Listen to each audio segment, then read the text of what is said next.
You are listening to houseofsound.org. I am your ever humble servant, the Incredible Hug, and we have a very special guest returning to the studio. Introduce yourself. Dr. Shay Peasy on the mic, a.k.a.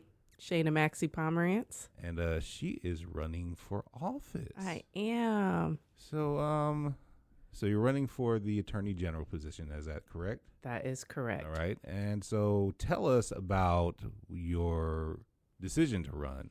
And, well, let's start off with the decision to run. Okay. I don't want to compound a whole bunch Sure. of questions. It's late in the evening or afternoon, but the sun's still out. It's confusing these days. Absolutely. It started last year. Mm-hmm. I was approached and asked about running for Attorney General. I've been asked to run for office periodically over the years. And I think the saying goes that like women have to be asked at least 8 times before they do it. And I mean, it's like 8 times, whatever. Is that the secret? Men don't often require needing to be asked at all. So they're like, I think I want to do it. I'm going to do it. You know, women were like, oh no, I couldn't, you know, and so I had some of that. And I was also in the process of a lawsuit against the state of Oregon. And I had previously been a bully civil rights investigator and experienced racial discrimination and retaliation as a whistleblower, and was in the course of getting ready for our trial. We ended up settling, but, you know, at the time that I was approached about running and thinking about it, it was like, I just don't have capacity to do that while I'm in the midst of getting ready to go into this trial. And so needless to say, we ended up settling, and I took a little hiatus after we finished Race Talks, which I'm the executive director of. We wrapped in November and went on to the holiday break. And sure enough, you know, we're watching in real time. The new year is hitting. We're seeing Trump go on trial. We're seeing our voting rights, affirmative action, abortion, all these things are, you know, that we fought long and hard for so many generations at this point, decades, just being, you know, deteriorated and in some instances banned, you know, in states. So the work that we do at Race Talks literally was being banned in other states. And so looking at this, considering, you know, what if we have a repeat of 2016? What is life here going to look like? Mm-hmm. And who's going to defend us? And who's talking about it? And so I revisited the conversation of, hey, have you considered running for Attorney General? You should do this. And I looked to see who was running. And of all the people who had signed up at that point, there was no one talking about civil rights. And so I reached out to some folks and said, hey, I think I'm going to put my name out here. What do you think? And no one seemed to think it was a bad idea. They all thought it was a good idea. They knew that based on the time that I was filing. And so some people, I filed on the last day to file, which in some people's mind was perceived as, you know, were you trying to surprise everybody? It's like, no, I was trying to figure out right how to do this thing, you know. I hadn't gone through like a candidate forum training, you know, that some people go through, or, you know, I hadn't consulted with political strategists, you know. It was like, this is you really just jumped in, like it was in my heart, you know. Man. And I mean, I talked to my family, I talked to other folks, Black women who've run for office, the folks who originally approached me about the idea of running. And I knew I had a short window, you know, to put myself out there, but I knew I had to hit it hard and get the word out here that I was running and that my concern really is around civil rights. And so I'd like to say that, you know, it's been very effective because it has become part of the conversation in terms of the Attorney General race. And how's the reception been to your candidacy? I think it's been positive. You know, I haven't heard anything negative. I've gotten lots of great feedback about folks, either saying, hey, I voted for you, I'm excited you're running, or hey, tell me more about what you're doing, to that's folks in community, to the far end of things where it's more like media conversations, mainstream media interviewing me and saying, I don't think I've really thought about the AG's office in a long time because we haven't had a primary for it in 12 years. So, right. So it really has forced a lot of people to look more closely at what this office does. And the AG's office has a lot of authority. And so I think win, lose, or draw, it's still a win that we have put this office back on the map in the voter's mind, in every Oregonian's mind, in terms of this is a significant office. It does hold a lot of power, and we as citizens need to be as equally engaged in this race as we are for our governor, for our president, our city council, and council people, commissioners. And so what you had mentioned earlier, running on the platform with civil rights in mind. Yeah. When elected, if you get elected, I'm claiming it. You're claiming it. You're putting it out there in the universe. Yes. So what steps are you going to plan on taking to ensure that the conversation around civil rights continues? As you said, there are a lot of states now that are eliminating things like diversity, equity, and inclusion, racial and ethnic studies on college campuses, and just trying to eliminate the conversations because it's making a lot of people uncomfortable. Yes. What are you planning on doing in that role to ensure that these kinds of things don't happen that's been happening in a whole bunch of different states? First and foremost, we have a civil rights unit in the AG's office, and I think it could be doing so much more. And so I think investing in it in a way to expand the scope of the work. So currently it operates a hate crimes hotline. So anybody who has, witnessed or been a victim to a hate crime can call it in and receive support services. There's also been educational resources that have come out of it in terms of educating the public around civil rights. Me personally, because I experienced sitting across from the DOJ in an adversarial capacity, I believe that the DOJ and the AG's office could be more preventative, not just defensive and adversarial to people who try to sue the state, or people who harm the state. What happens if it's the state that is doing something harmful, like in the case of its employees or the people it provides services to? I think there's an opportunity there for the DOJ to act as an advisor and a mediator. And granted, there's conflict of interest issues when you represent a party. You can't offer mediation, but you can certainly bring in third parties, and you can create an avenue for how can this mediation happen?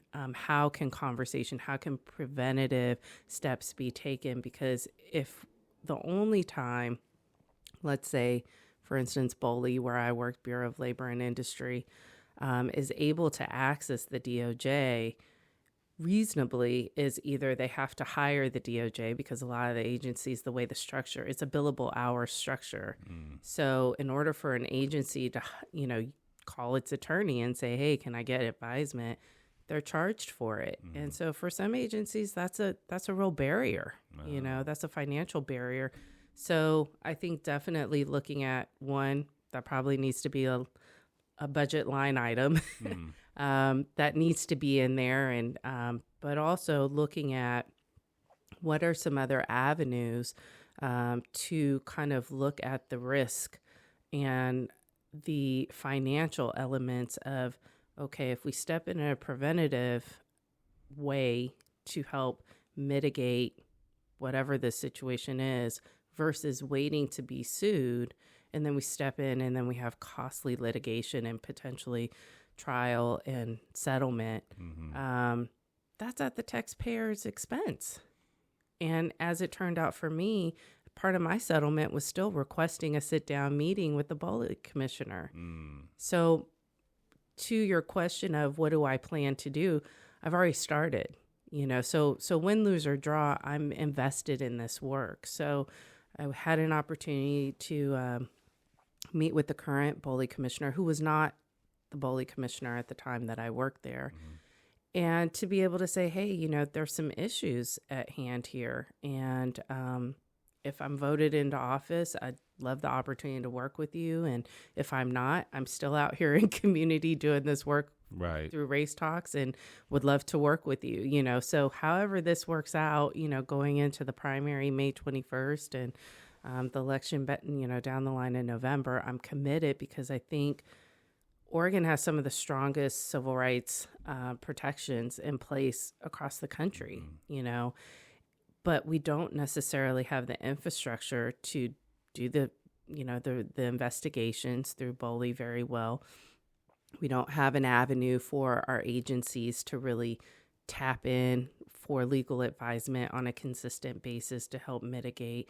And then the other issue is that in a lot of the instances, when we're working with local DAs, you know, in terms of supporting that work at the county level, we know that at least on the criminal side of things, there's kind of a mindset of the DAs being incentivized, right? Like, how many cases can I close, put people away, that kind of thing, right? And so this idea of top cop in terms of the DA's role is looking at who are the lawbreakers, you know, how do we go after these people? And I think that that's important in our community. You know, a lot of times the law is handed down disproportionately. And so I think there's a huge opportunity for, especially me coming in as someone who works in community, who works as an advocate and looks for alternative ways to problem solving. How do we use these tools at our disposal? How do we use community resources to help protect and serve our community? Not to say we can't work with law enforcement. I believe we do have to, you know, and not to say we don't work with our elected officials, because obviously we have to work together. Right. But often who's missing from the table are the people from the community. They are not given an opportunity to voice not just concerns, but what are the solutions and ideas that they bring to the table. So I think when you have leaders who are elected and put in place to say, you know what, I'd actually like to highlight and put a spotlight on the people in the communities and work with them directly to help problem solve. Now we all have some buy-in in this. Yeah, I think that one of the biggest problems, as you mentioned, that we have is the disconnect between the power structure and the people in which that structure is supposed to serve. Yeah. I think one of the biggest concerns a lot of people have is that when somebody gets put into that office of power, there always seems to be that kind of shift from, hey, this is what I'm going to do, to, oh, hey, now that I'm here, this is what I'm going to do. Yeah. And I think that has made a lot of people, especially here in the city of Portland, and I'm sure the rest of the state of Oregon, kind of skeptical about elected officials. How are you as an elected official going to overcome that I can't say the word now. Skepticism. Thank you. That's English. That's good. It's 8:00 on a Friday, y'all. That's I'm tired. Right. Exactly. Yes. How would you overcome that skepticism? Because it's strong. We live in a world where, you know, we have two presidential candidates who I think the vast majority of the country is just like exhausted about that. And then we see the dysfunction in Congress, and then we see all these scandals happening with all these politicians. How are you going to handle this newfound power that will have been placed in your hands by the people? Yeah, I think one of the biggest things I live by is the mantra of and I'm. It's also 8:00 on a Friday, so you might have to edit this because my brain is farting out too. But under committing and over delivering. You know, I think a lot of times when folks are running for office, they tend to over promise, and I have learned very early on, as someone who has worked as a community servant, public servant, through education, through community-based organizations, how that really jeopardizes trust in community when you tell people, I'm going to do this thing, I'm going to come through, you can count on me. And then people, forgive my French, but they're like, your word ain't shit. Like, I mean, I think that's across the board. And so I have never wanted to be one of those people. And also, I come from a family, my grandparents, Charles and Johnny Maxey, had a barbershop and a grocery store that served community. And most people in Portland, especially in the albino Black community who knew them, knew, they lived in integrity, and their word was their bond. And so I was raised, when you give your word, you do what you say you were going to do. Now, if you can't do it, you need to go back and be honest, right, and say, but don't act like you didn't say it. Exactly. And so I think one of the things we have to be very clear about is the government infrastructure in and of itself. As someone who has directly worked and fought against racism, runs an anti-racism organization, has worked against oppression, has called it out. The reality is government structures were not set up with us in mind. That's just the bottom line. And so we are constantly trying to chip away at institutional structures that were not set up for us. And so every time we put something in to say, okay, now it's going to work for us, something else comes tenfold to challenge that and take away the thing that we worked hard just to put in. So I think having very realistic expectations of myself and stepping in. And I think the first step is we have two offices. We have a civil rights unit and we have the Bureau of Labor and Industry. And I think there's a way that they could work better to serve Oregonians. And the reality is this has for a very long time been an issue. And so it might be great ideas early on, wrong time, wrong people. Maybe people didn't find it important enough to really dig into. I think we're at a point in time that if elected, I think I could really be a bridge builder. And I pride myself on that work anyway. And so I think there's a real opportunity to start there. Obviously, I can't do it alone. It's not a solo lift by any means. It's not going to happen overnight.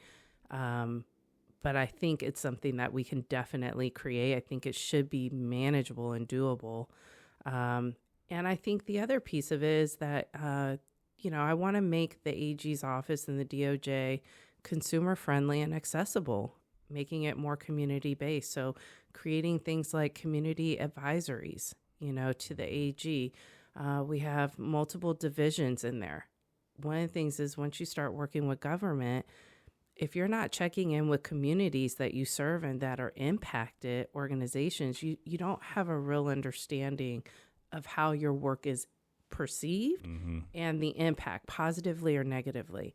And so I think there's some real opportunities that we're able to engage, consumer protection, the criminal and carceral makeup of our system with regards to prisons and institutionalization and rehabilitation, recidivism.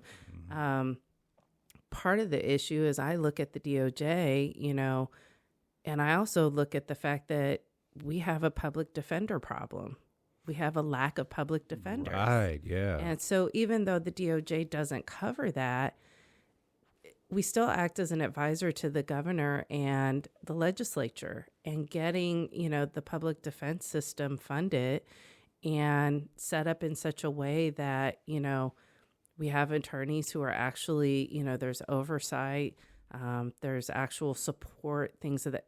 Is that something that the DOJ could do? If not, how can we at least bring that conversation? So I think, again, even if it doesn't happen through me, I think you can still bring people in who can be conduits for bringing attention to things. And even if it's supposed to be on someone else to execute, there's still an opportunity to say, hey, I think this is something we need to be looking at. Right. And bring your networking together to find solutions to it, because there are issues. Absolutely. And they're not going to get solved by people, just walking around with their fingers in their ears and, la, la, la, la. That ain't going to happen. That's kind of why we're here where we are now, because people are ignoring the issues.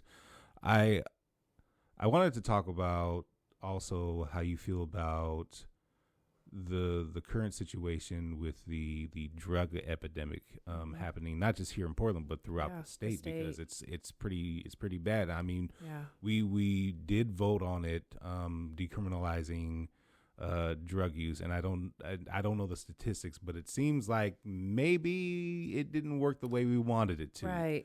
And it's gotten very much out of control. I mean, I know the place where I work at, you can find some form of drug paraphernalia just on the ground everywhere before, and I know that it's happened before, but I don't think it's been as frequent and as strong as it's been. Right. So in that vein, how would you approach that particular situation, and do you have any ideas of how we can combat this? Because I've been hearing stories about kids getting addicted off of fentanyl, and like even our coastal communities are just ravaged by it. Oh yeah. So what?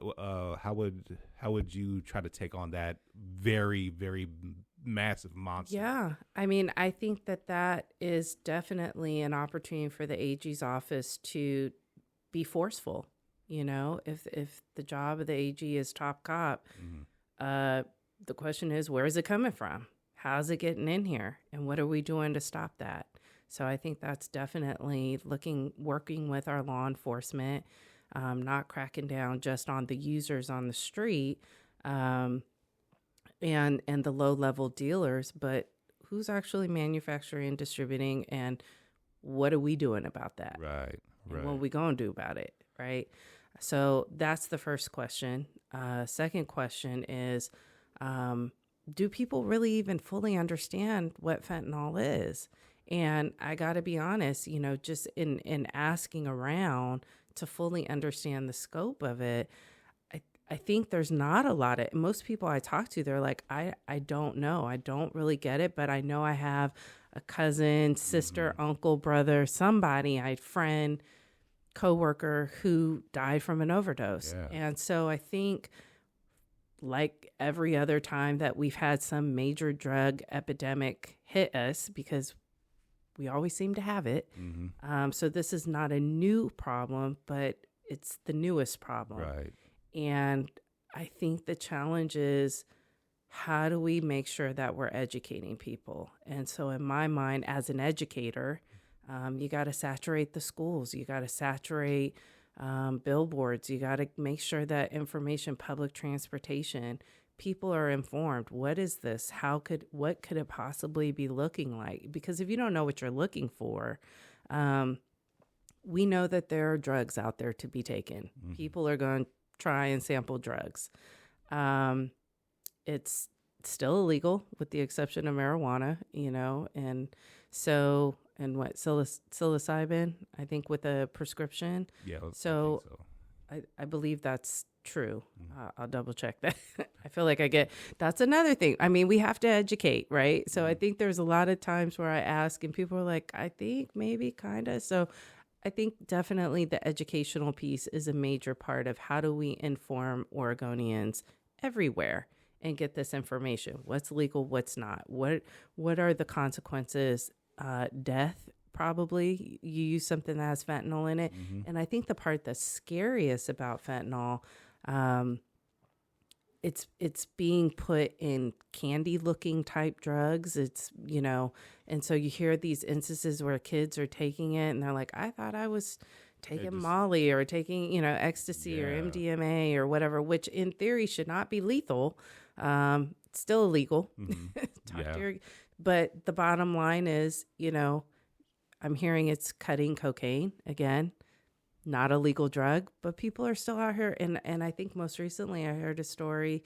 I don't know if it was you or somebody else, so forgive me if I'm quoting something you told me, but somebody had known someone who,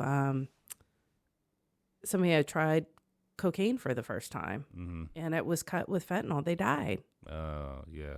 And I hear a lot of those stories. That was one I just heard, I think a week or so ago. But I think, how do you go from somebody who, I've never used drugs before, I think I want to try it because I'm on a girls' night out or something, and now I'm dead.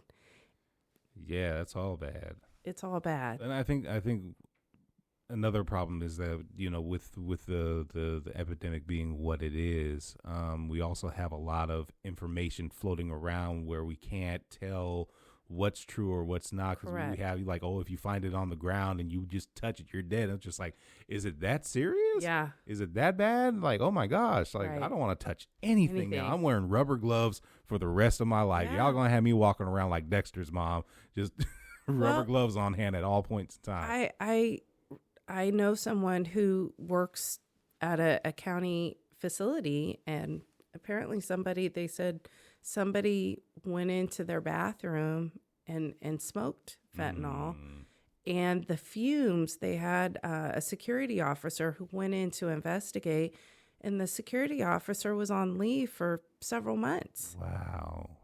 Yeah. So, I think about, my mom rides public transportation pretty regularly. We had TriMet put a report out saying there were trace amounts of fentanyl found on the seats and whatnot. And it always kind of makes you wonder, like, well, I shouldn't say it makes me wonder, but I had some people say to me, it makes you wonder if it's more than what's being told, because if it is more, it would probably lead to some real panic. Like you're saying, oh my God, I don't want to touch anything. Well, and I think, in the world of politics, we already have some fear mongering about it, because a lot of the politicians out there is like, well, you have, illegal immigrants coming in here and they're the ones bringing in fentanyl. I saw an article about a year ago when it was a police officer in California that was literally bringing in kilos upon kilos. Right. We were talking about that, And I'm just like, well, I understand the fentanyl is kind of the boogeyman, but like you said, we got to find out who the actual boogeyman is instead of blaming, all the people that are trickling down with this epidemic, and not just, cracking heads on the street level. We got to find out who's like really bringing this in. Yeah.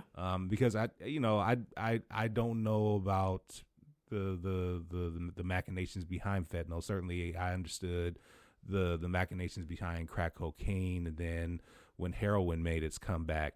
But fentanyl just seems like a kind of different beast. And this is Portland, so Portland was like meth central when meth made its big boom. And I'm sitting here like, how do we keep on getting worse with these drugs? Because I thought that nothing could be as bad as meth. Right. But now we found... Stand corrected. We found the new... Fentanyl's like, hold my tea. Got something for you. Exactly. Here, hold my meth. Right. So that's and I think it's a very serious issue, because totally we've for those of us who grew up during the crack era, we saw how that just obliterated communities and families. And then we saw it again with the re-rise of heroin, which I thought that was never going to happen again. Yeah. And then early 2000s on up to, the 2010s, we had a heroin epidemic. And then we had, meth, people doing meth. I'm just like, how are we doing meth? And now we have this, and I feel sad that perhaps our generation may have failed the next generation by not telling just how bad things were with the way drugs were pumped through our communities, and now they've got to go through this. And I'm hoping that there's something that we all can do to stop these babies from just ending their lives just because they got in contact with it. Well, and again, I think that this is where we have to tap in with who are the folks with boots on the ground who have a better understanding of this, Absolutely. Who are dealing with it every day, and who can act as advisors, to the AG's office, to the DOJ, to law enforcement in terms of, what is the best approach, in terms of dealing with this. I think back to... in a lot of the instances with the drugs that you've mentioned, I think most of us learned about meth when watching Breaking Bad. Mm-hmm. You know, that was a huge education for a lot of us. Yeah. With marijuana, you know, the show Weeds, you know, among others, you know, kind of both had kind of a comedic turned very serious kind of tone to it. Yeah. But that's how it works, right? You think first it's fun and games, and then it's like, oh wow, I'm in deep, you know, or I'm dead. And so I think the short answer is it's definitely going to be a focal point. One of the agenda items for me, certainly in taking office, is working in a localized manner. So whatever happens in Portland isn't going to work everywhere else. Mm-hmm. You know, every county, every city, every part of our state is dealing with this, as you said, as well as houselessness. And so looking at who are the folks who have boots on the ground and what are some problem-solving ideas they have and how can we support that? Because it's going to be unique everywhere, but it is definitely going to take a, you know, all hands-on approach to this. And I think we can do it. But I think, again, we have to educate the public about what is this thing, you know, that we don't all fully understand. How do we make it easily accessible? I mean, you shouldn't have to, you know, dig to find this information. So I think, again, that part of the consumer-friendly accessibility of the DOJ, the AG's office, how can I do that? Well, we set up a website that, you know, there's already a website, but, you know, I think we're going to have to redo it, you know, make it a little more user-friendly so it's easier to find the information. There's a lot there. As I've been kind of digging around, I'll find one page and then be like, click on somewhere else and then try to get back to some page I was 10 pages prior. And I'm like, I'm clicking the link. Why can't I find it? So that shouldn't happen, you know? So I think just those are pretty small fixes, you know? And so I think that's a very easy thing to do, as well as the fact that I think doing internal and external audit surveys to assess, you know, namely because AG Rosenblum had been in office for the past 12 years. And even in a conversation with her I had not too long ago was, you know, how do we assess what's been working well and where do we make the tweaks, you know? And so I think they've had a system going on under her leadership. And so I think it's a great opportunity to assess what's working, what needs to be tweaked. Are there some ideas that maybe weren't explored?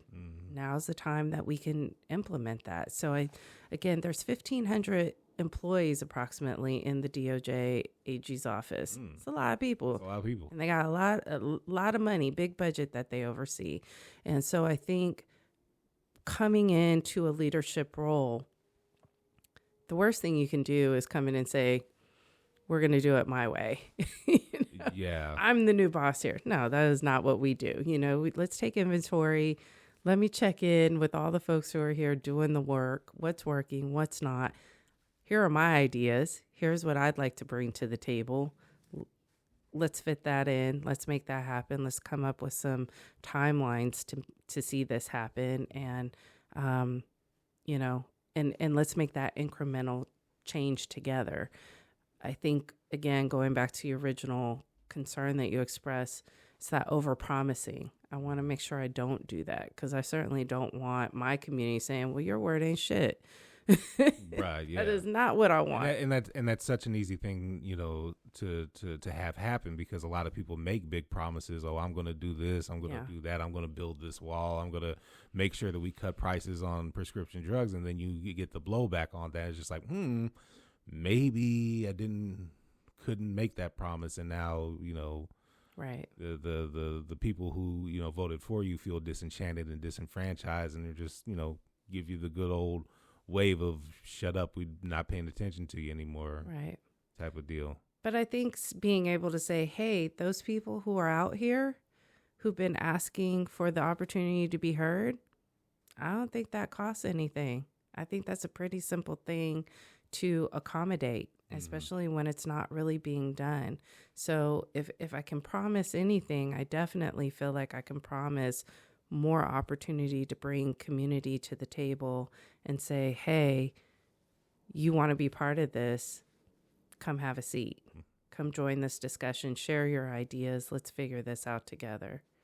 And that's a righteous stance to take. No, because I think that's a common thread amongst most people. They don't feel like they're being listened to, and that's why we have so much dysfunction on a political level. Because, like, who's listening? Yeah. I mean, I might not like what you have to say, but I can still listen. Yeah. And we can agree to disagree. Yeah. But at least you know that I'm still sitting here and I'm listening, and I've let you say what you need to say, and I've asked my questions, and maybe I say, well, I don't agree on this piece, but this part over here, you're making sense to me. Right. You know, let's keep talking.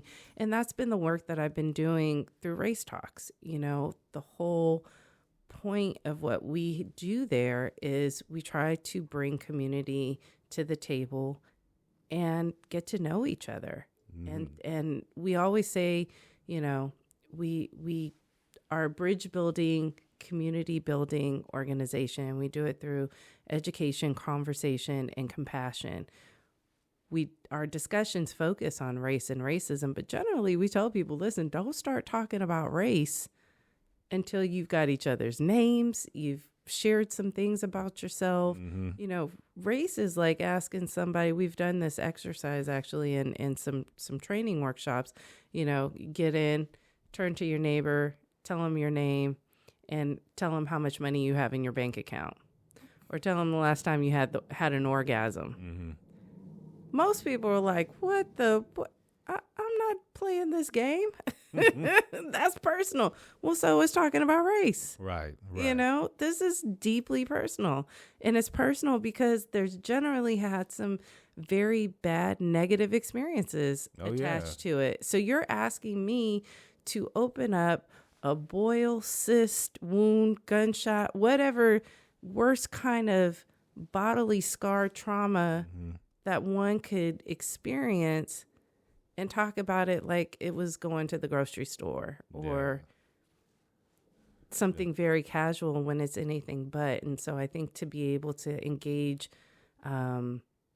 safely and appropriately in those conversations, you have to build a relationship. And most people don't take the time to build the relationship. And so that's all I'm saying is, you know, when elected, I want to have an opportunity to build a relationship between the people who are out here doing the work, which is the lawmakers, law enforcement, the community leaders, the community advocates. Let's bring everybody to the table. Absolutely. Now, I do have to raise the question. So if elected to this position, how is that going to impact Race Talks? Great question. Well, that means we're going to have to find a new director. Oh. So, you know, I've been thinking about that quite a bit. And, you know, if I'm honest, this was never a lifetime position for me. I truly believe leadership to be really effective. You've got 8, maybe 10 years max to do it well. Most leaders that you look at after that 8 to 10 years, they've peaked and then it starts dropping off. And that's when you start seeing that resentment come in. And I think that's why we have, you know, term limits. And in some instances, we don't have term limits, and we should. But I think, you know, there's a certain point where you need to have enough time to hit your stride and be able to, you know, do the things that you set out to do and see what the impact will be.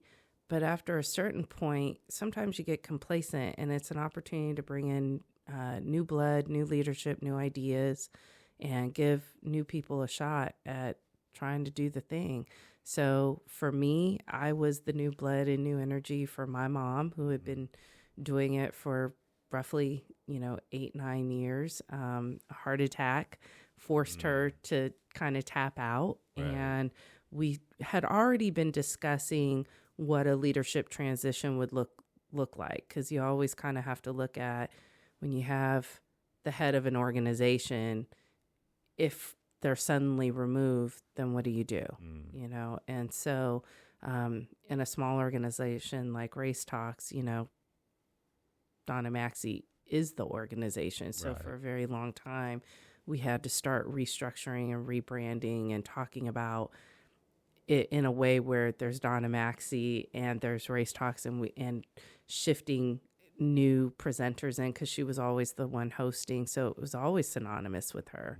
So we had to subtly move her out. And even doing that was like, wait, where's Donna? Right. Where is she? Is you can feel the earth shift. It's yes. Like, I don't like this.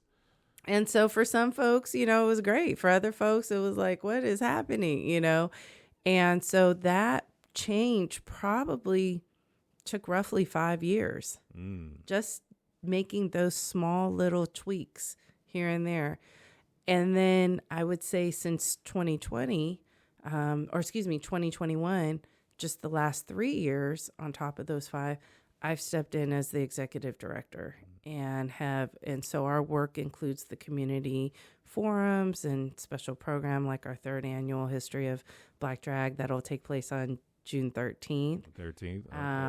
Where is that happening? That's at McMenamins Kennedy School. Okay. On 33rd, Northeast 33rd in Killingsworth. And so people can go on and get tickets. And we also have community-supported tickets for folks who identify as Black, Indigenous, persons of colors, as well as QT BIPOC, queer, trans plus, folks of color. And so... so I think what we'll likely do is, you know, start interviewing for some folks. You know, we have a little bit of time to create that infrastructure between now and November. So assuming I win, you know, the primary, then we've got kind of a long runway, as folks like to call it, you know, to get ready for the general in November. And in that time, I think, you know, positioning ourselves to look for director to step in, and let's see where they take it. Get the new blood coming in. Absolutely. But I think, you know, the goal is this is a family run business. And so part of the challenge we've had is, you know, in shifting to a nonprofit versus having a fiscal sponsor is, you know, you start bringing in board members, and, you know, we've talked to a lot of folks in our community who created their organizations and shifted to a 501c3, and they've lost their organization to the board, you know, and some people have even been put out, you know, and so we don't want that to happen. So again, looking at, you know, what are the bylaws that still give us authority to be part of what my mom created, making sure she always has a seat at the table. I have a seat at the table, you know, that the values and the vision of the work continues. Now, the way we go about doing that, of course, it can always shift, you know, with innovation, but building community, education, communication, compassion, and having conversations about race. Awesome. keep the dream alive. And keep the vision going. Yes. Well, you graced us with 45 minutes of your time. I know that you said 30 minutes. You know I'm long-winded. I like to squeeze the time juice as much as I can. But I'm not going to wait. I'm not going to say I'm wasting your time. Well, hey, I'm not going to take up too much more. Because this is House of Sound. You know, I gotta tell you, I got a playlist. Oh. I got a campaign playlist that was created for me. Oh. I mean, we can get into the playlist if you want. And, you know, it's interesting because, you know, it's actually really funny because so I've had a number of people who have wanted to create the playlist for me. Mm-hmm. And so one of my neighbors, he's kind of like a community uncle where I live. I'm a renter, and so in our complex, he's like everybody's uncle, and so he started sending me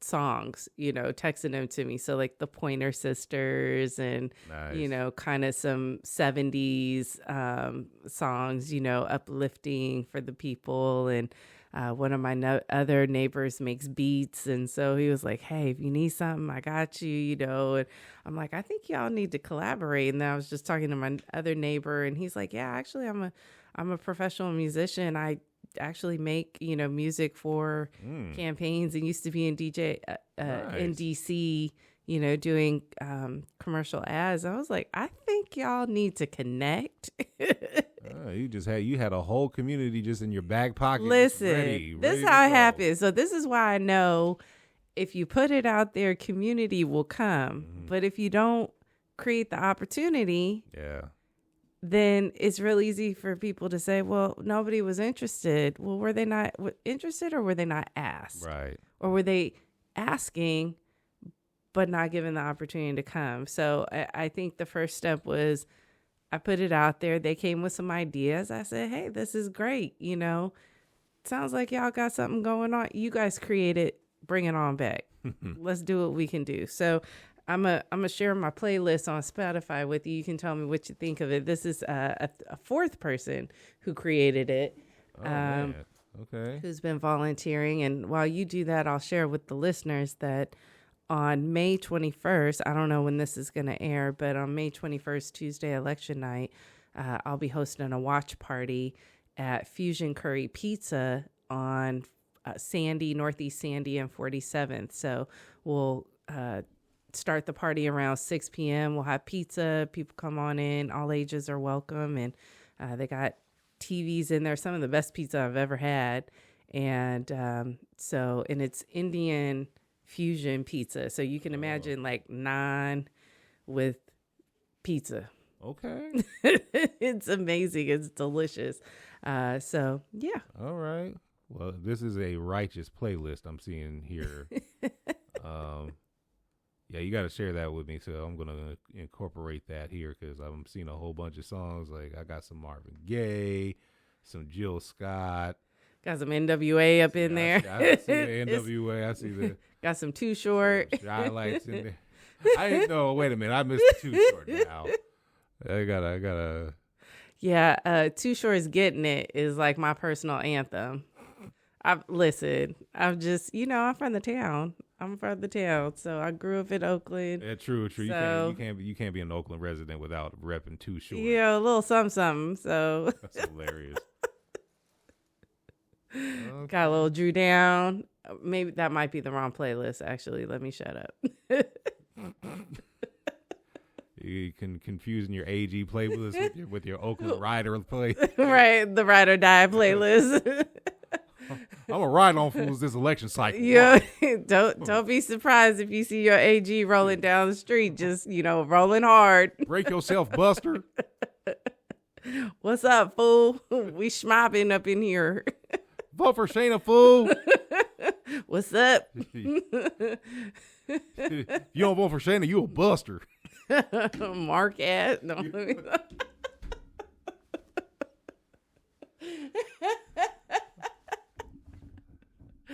Oh, that's hilarious. Shucks. Oh man.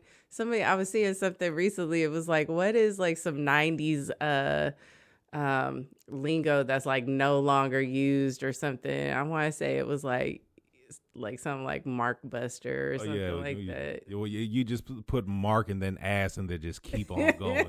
I feel like that is the ultimate. Like you can throw so many. You old Mark ass, trick ass, Buster ass, poo butt ass fool.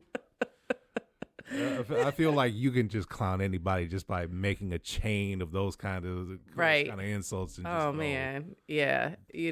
Growing up in Oakland definitely was an education in lingo for sure. Oh yeah, for sure. And catch me on the right day around folks from home. That. It's like, because I've lived, home has been a lot of different places for me over my life. So my mom's born and raised here. My grandparents came here, late 30s and 1930s. Let me clarify that. Right. From East Texas. So I have, born and raised, because we do the whole born and raised conversation. Born and raised in California, lived in Virginia, lived in Texas, lived in Louisiana, lived in New York. Oh, you have all the lingos. Living in Oregon, you know. And Does Oregon have lingos though? I think it does. But socks and sandals. I mean, you all sock and sandal ass buster. I mean, I think Pacific Northwest has its lingo. You know, it's definitely, it's a vibe. It's a lingo. Is it? I'm gonna say yes. That was it right there. Okay, there you go. You gave it. That was it. That was it. That's a. Is it? Is it? Is it? Is it? You know, I mean, yeah, absolutely. But again, I think people get confused trying to make it, you know, California or just make the whole Pacific Coast the West Coast. You know, it's like, no, it's a different vibe. It's a very different vibe. But, you know, when I lived in New York, I had, you know, I start sounding like a New Yorker until I get around some Oakland folks, and it just the Oakland would come out. What you talking about now, fool? Yeah, pretty much. You sound like a Biggie lover right now. Oh man, yeah. It's speaking of Biggie, you know, all the controversy with Diddy. Whew, man. Yeah, I just saw the video. I accidentally, you know, I opened Instagram and the video just popped up, and I was like, you know, there's some things that I just don't feel like I have to see in order to believe that it took place. I don't think any of us were surprised about seeing the video. Just like, yeah, that tracks, but that's pretty awful. Yeah, that's a pretty awful person to be doing that. Yeah. It was like, I mean, I read the filing, I read the whole thing, and I was like, oh, this is terrible. Yeah, and as somebody who worked in domestic violence, you know, I haven't shared this story openly with a lot of folks in Oregon because it hasn't come up. But you know, in a former lifetime, when I was living in the Bay still, before I went to New York, I was working at Richmond High School, and I was working in its after school programs. And so Richmond High was a school of approximately 1,800, predominantly Latino, Spanish-speaking students, but heavy immigrant population. You know, Kennedy was the school that had most of the black kids, and kind of a even Asian distribution. We had a lot of Thai, Laotian, Hmong, Cambodian folks, you know, Filipino, Samoan, Tongan, but predominantly Mexican culture, I would say. A few like Ecuadorian or, you know, Colombian or Guatemalan, but predominantly California, you dealing with folks who are coming from Mexico. And so, you know, Hecho and Califas, right? So we all honorary Mexicans. That's our culture in California. So one of the programs I ran was a peer mediation and peer education outreach program. And so, you know, again, I've been engaging community and historically marginalized voices for as far back as I can remember. So what that looked like in that work was I ran the violence prevention program and recruited students to lead the peer mediation violence prevention program.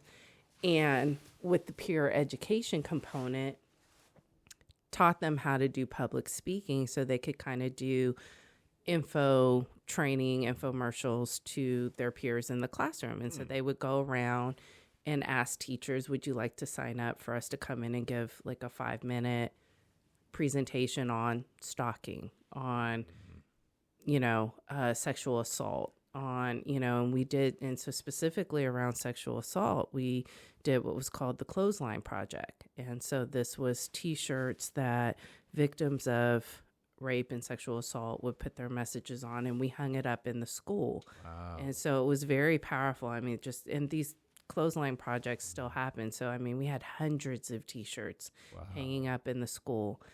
And so, again, and we started, again, because a lot of, Spanish-speaking families, moms who, came in, snuck in through cars and trucks and, all manner of terrible, traumatic stories of how these families had come into that community and generally came with the story and history of domestic violence.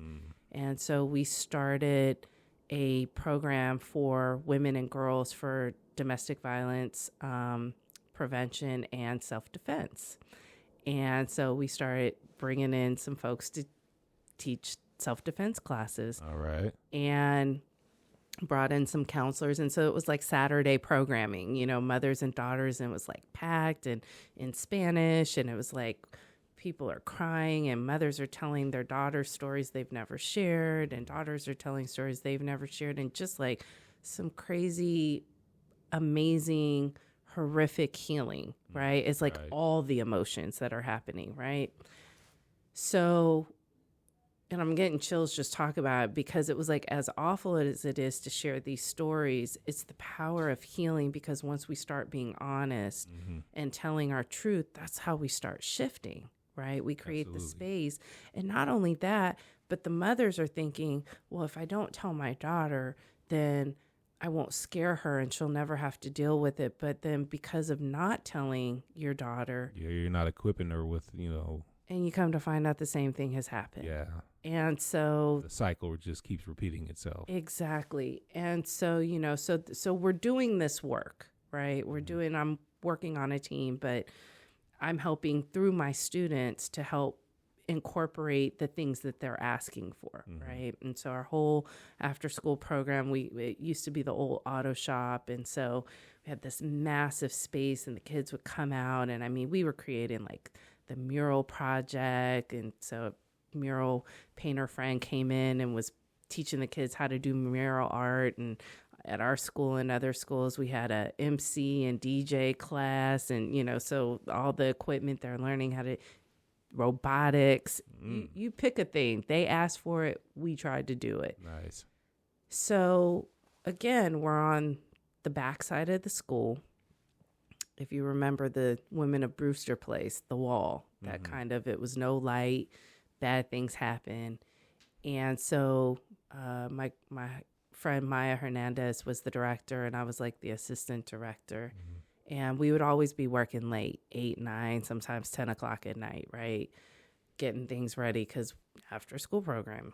So, and it was always pitch black when we'd leave. And so we always had a buddy system. And I was like, we need some lights out here. This is terrifying. Yeah.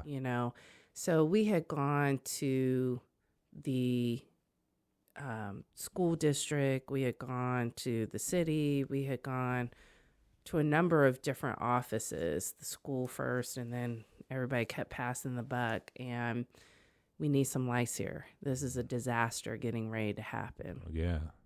So I ended up leaving Richmond High in 05, end of 05, to move to New York City.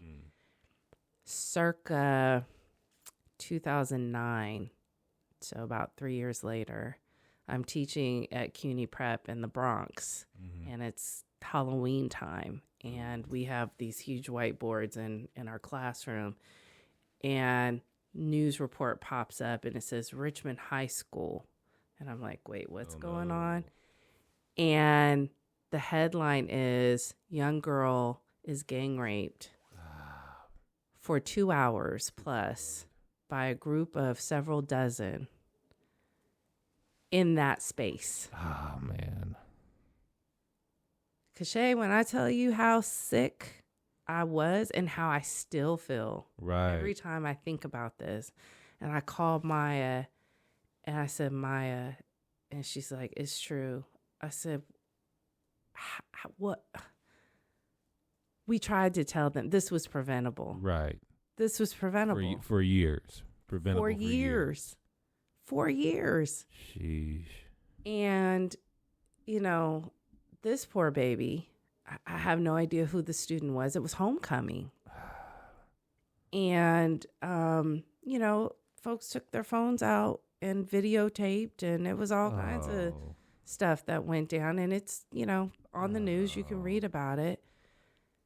But, when the question is, when we talk about what is our exposure, I had somebody approach me the other day, and said, this is what I do, and here's who I am, and I'm protecting these babies, and what are you going to do? It was someone who's white and well-meaning, but it's like, yeah, you don't know me, and you don't know what I've been out here doing. Right. So let me just break down some things for you. And I didn't tell that story. Because I think if I had to tell every story that I have been part of and been out here trying to fight to prevent and be proactive, it's like it's unending. But what I do know is that there are opportunities for prevention. Absolutely. And when you have the right people in place to listen when someone comes and says, this has the makings to be something terrible. Can you put a light in? Right. Can you put a $50 light in? What do we need to do? And at one point, I think we were going to do it ourselves. And we had some people come visit us and tell us we couldn't. Oh, wow. And we did end up getting some lights up on our building. And they were sensor lights. So we did get that, and they were bright. But there were some other pockets where we're like, this over here is still not good, So, I think when we talk about the AG's office, yes, we have a drug problem. We have a crime problem. We have a domestic violence problem. We have sexual assault problems. We have a lot of problems. And so the reality is we have people out here in our community who are actively working on addressing it. And I think they just need to be afforded the opportunity to come have a seat at the table and say, hey, we've got some ideas for solutions. Let's map it out together. And I want those people to feel like I'm, one, offering them a seat at the table, and two, able to help deliver on that. And that's what the state definitely needs. Yeah.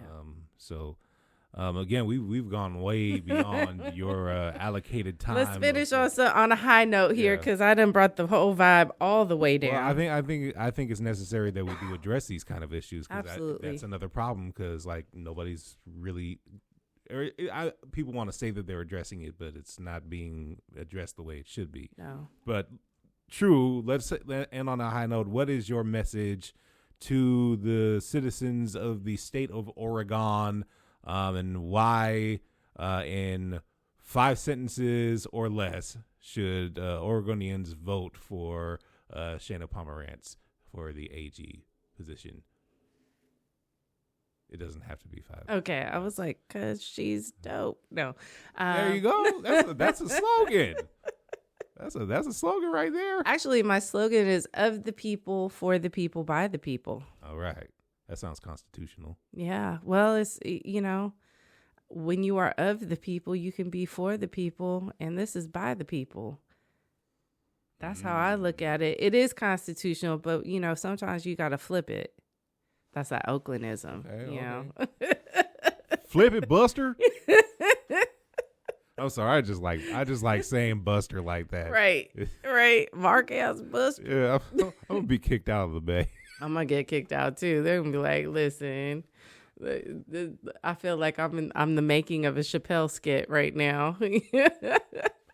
Are you making fun of us, fool? Right, exactly. What you say about my mama? No. We gonna ride on you. Mark ass, trick ass, Buster ass. You gonna edit all this out, right? Not at all. Not at all. Well, I feel like this, we are at that age where, we are of the hip hop generation, and so this is who we are. This is who's showing up, and so I think it's important to be authentic and be transparent and be real, and also we can flip it up. Yeah. You know, so And also prove that you're not boring, because nobody wants a boring candidate. boring people, period. Yeah. You know, really. I mean, no, definitely not. Definitely not boring. And that's your message to the good citizens of the state of Oregon. I'm not boring. No.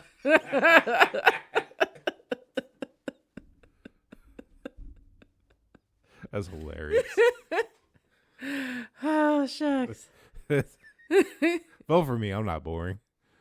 Listen, you know, I was thinking about it today. You know, folks who don't know me are going to be like, what is up with all her hairstyles? You know, it's like, yeah, welcome to Black woman.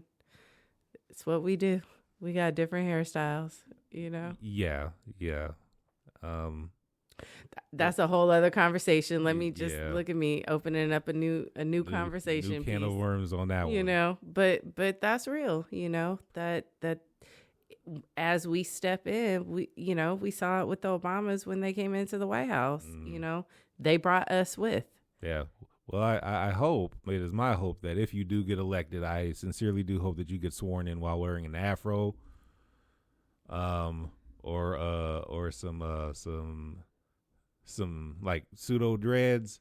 Like, that's my personal hope. I mean, you ain't got to go all the way out and get your hair dreaded, but if you want to get like the pseudo dreads, I mean, those look good. You trying to get me canceled for being appropriative. My hair don't dread up like that. Well, that's not true. I did have dreads. I did. I mean, I did have dreads. Now, afro, I struggled to get lift with my curls, but you know. Or you could just go on full on Jerry curl, and I would be so.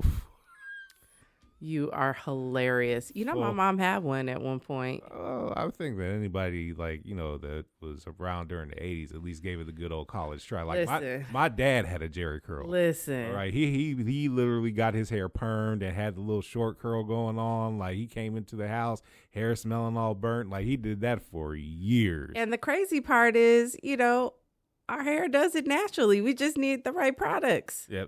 Well, my hair like dreads naturally. So I'm pretty sure my bun is already a dread as it stands right now, because like it just moves on its own and interweaves in between itself, and just what I got left. You know what? Because we've had this conversation. I know before. we have. And I think you are ready for a chop.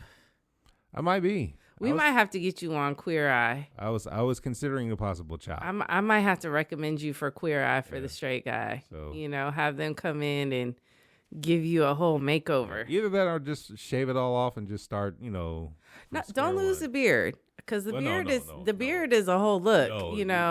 Listen. Okay. I feel like men who have beards, once you go beard, you can't go back. We when we were kids, we asked our dad to shave his beard off, and we felt so bad. And he did. He capitulated. It was like, we've never seen you without your beard, and there's a reason. Yeah. And like, I'm of that same ilk. I've learned my lesson. I'm not gonna do that to myself. Yeah. Like I will like on occasion shave the mustache off and be like, why did I do this? Right. It's like, I'm trying to change it up. No, keep it the same. Yeah. Your beard just grew in. Okay. You finally made it. Like I said, once you go beard, you don't go back. Yeah. You know, it's my dad had a beard and mustache my whole life.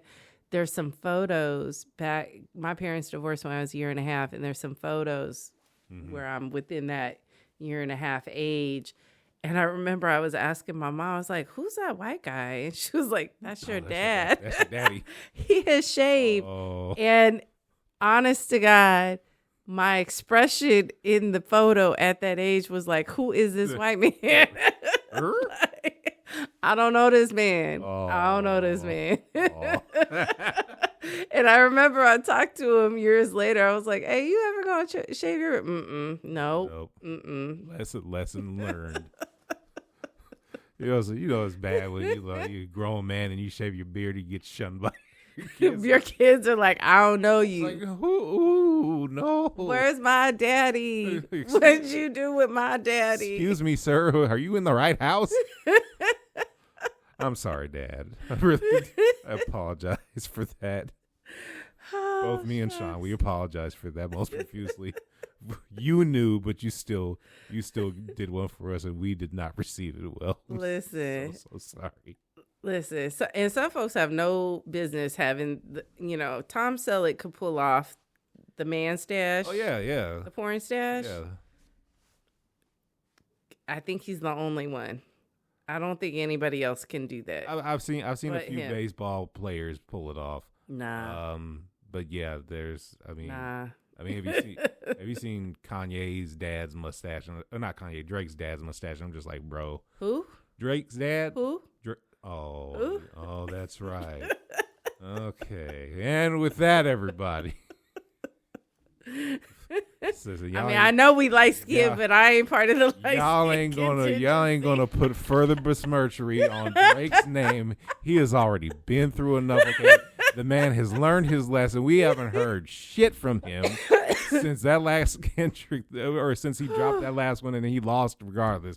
So I'm gonna say J. Cole had the best idea. Yeah. Well, I didn't even hear the man say it directly, so this might be a paraphrase, but I heard he said something like, "This just don't sit with my spirit." J. Cole was that dude that realized that there was drama about to kick off in the club and left, and he's a better person. And that's what you do. That's what you prevention. He read the room. That's right. He read the room. It's like, time for me to leave. This is not gonna go well for me. Let me step up out here. I'm not gonna lie. His bars went hard, but that was smart of him. Yeah, go on and step out. Very wise. I think that he is the most unscathed person out of all this. So here's my thing: was this contrived, or was this sincere? Him bowing out? The three, because kind of listen to different podcasts and people's take on it. Well, Kendrick is the one who laid the gauntlet down years ago, where he challenged all his contemporaries. He was just like, I love y'all, but I'm gonna murder y'all on the track. Mm-hmm. Nobody picked the gauntlet up for years, and then all of a sudden it just kind of like happened. And I'm pretty sure that Kendrick had been chomping at the bit for this, this period of time, and he just like, I'm so ready. Like, I've been got stuff ready for y'all, and so. Because he's from Cali, and he's from Compton specifically, and the reality is when you come up, you should know better than as a child of East Coast West Coast beef. You should never challenge a Compton dude to a battle. Way too hard.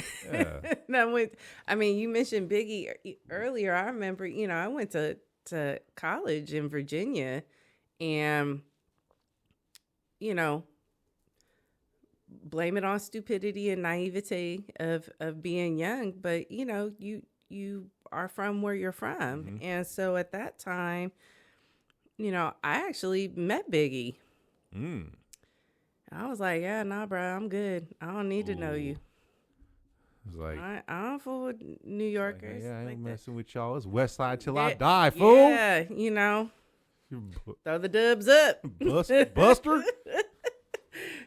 So now it's just like, girl, you could have really been hollering at Biggie. Like, what's wrong with you?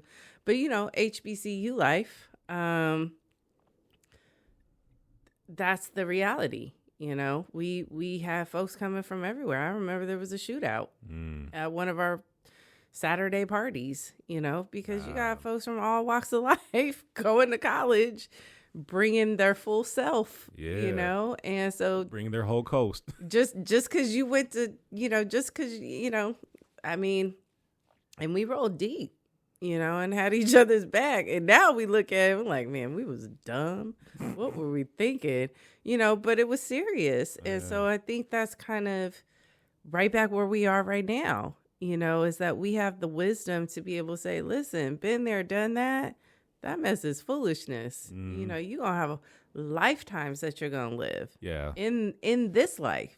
Yeah. So whatever you think is important right now, trust. You ain't going to be thinking about this, them people. No. None of this. You got to get past it. So again, gun violence, drugs, crime, all the things. You know, we got folks out here doing amazing work. And I'm super proud to be in Oregon. I know I talk up Oakland because Oakland raised me, Right. You know, Right. but It's Oakland, you know. But I've been coming to Oregon my whole life, you know, and it's always been home. You know, coming here and lots of lessons learned, and that's really where I think the generational intersection of having my grandparents here, being around so many elders, and this idea of, if elected, how do I stay accountable to the community? I got people all through this community who are like, I know your grandparents, I know your mom, I knew you when you were a little girl. That kind of accountability for people to be like, listen, Right. Let me holler at you a second. You ain't gonna be able to get far without somebody who's checking you. It's like, you know what? I ain't vote for you to be doing this foolishness now. That's right. And you know what? Let's be honest. We all need that. Absolutely. We should all have that. We all need our collar pulled on occasion. That's right. You absolutely have to have people who will say, listen, let me tell you real quick what this is and what it isn't, and you know, and when you slip in, you need folks who are gonna be like, listen, let me pull you on back because you're getting too far out there. Yeah, see, if Drake had somebody like that, he would have been. Sir, somebody needs to check in on Drake, make sure he's okay. Sir, is he okay? You ain't said nothing but a word. Is Drake okay? Aubrey, this is when we say Aubrey. We need us a conversation, son. Come on back. Come on back. Calm it down. Calm it down. Reel it in. And pray about it. Shaina Pomerantz, thank you so much for coming in and blessing the studio and sharing with us your goals and your vision for running for AG of the state of Oregon. Thank you. We're gonna try one more time. Final message to the peoples. We gonna get that walk in. We gotta get our steps. Oh, that's it. That's the message. Okay, that's the message. All Listen, right. we gotta stay healthy up in here. Yes, we do. We gotta get our steps. We gotta get and if you listening, go and get your steps. Gotta keep yourself healthy. Yes. Drink water. Drink water. And get your steps. And that, that's the one thing I will say that Portland has over Oakland is our water is better. Take that, Bay Area. Y'all don't even have water. Not that we don't have water. What? Y'all had to borrow our water.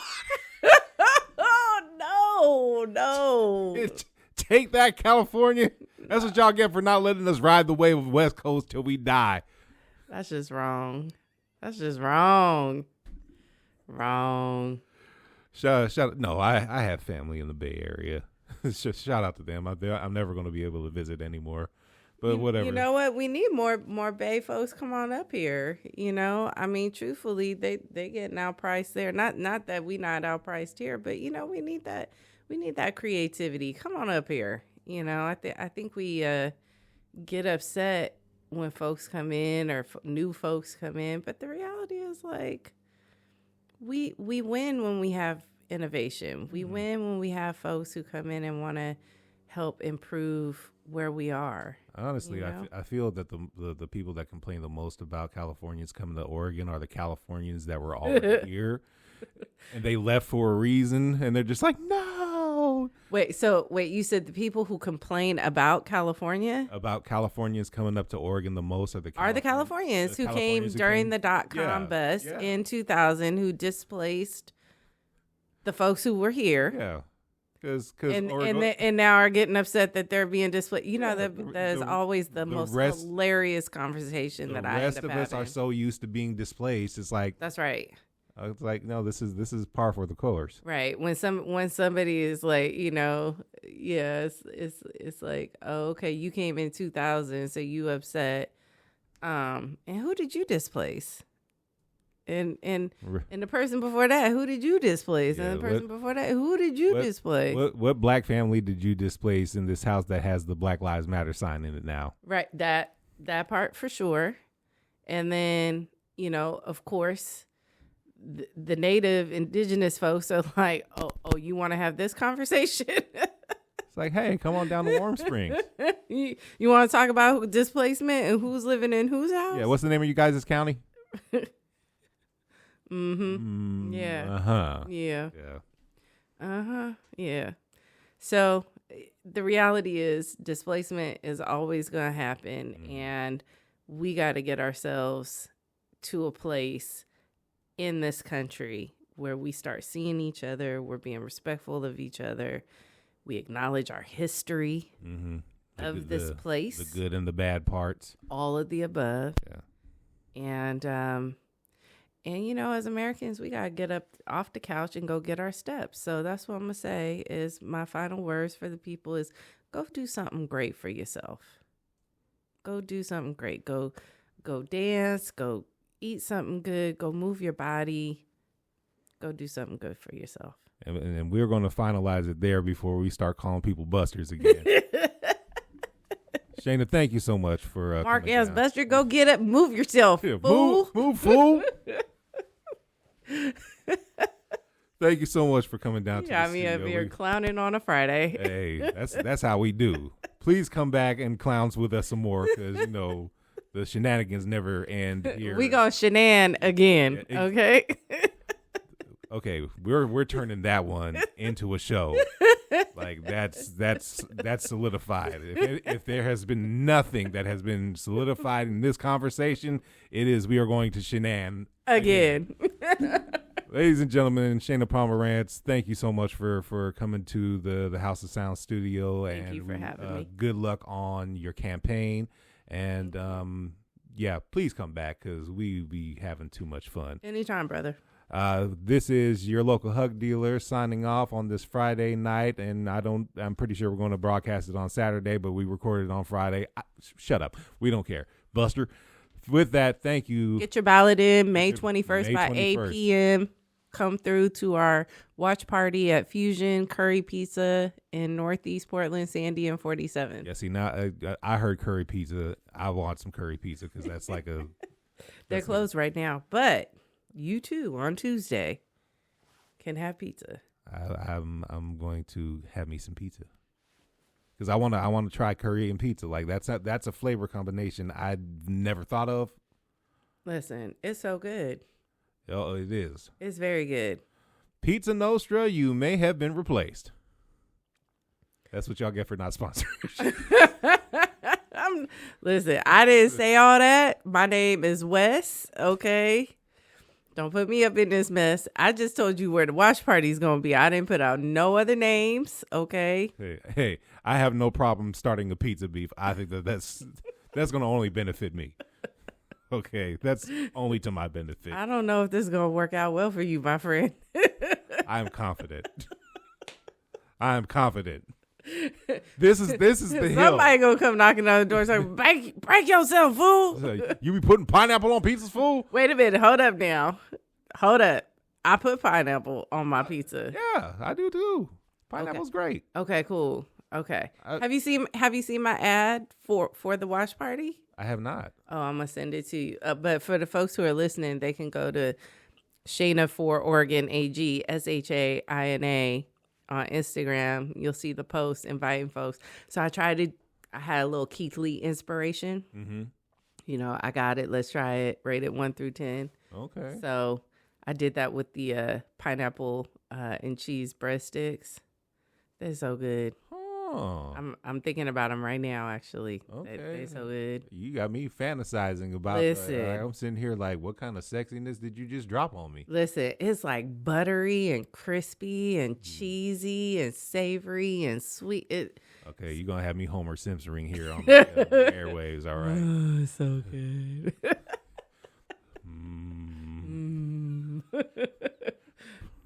Pineapple cheese.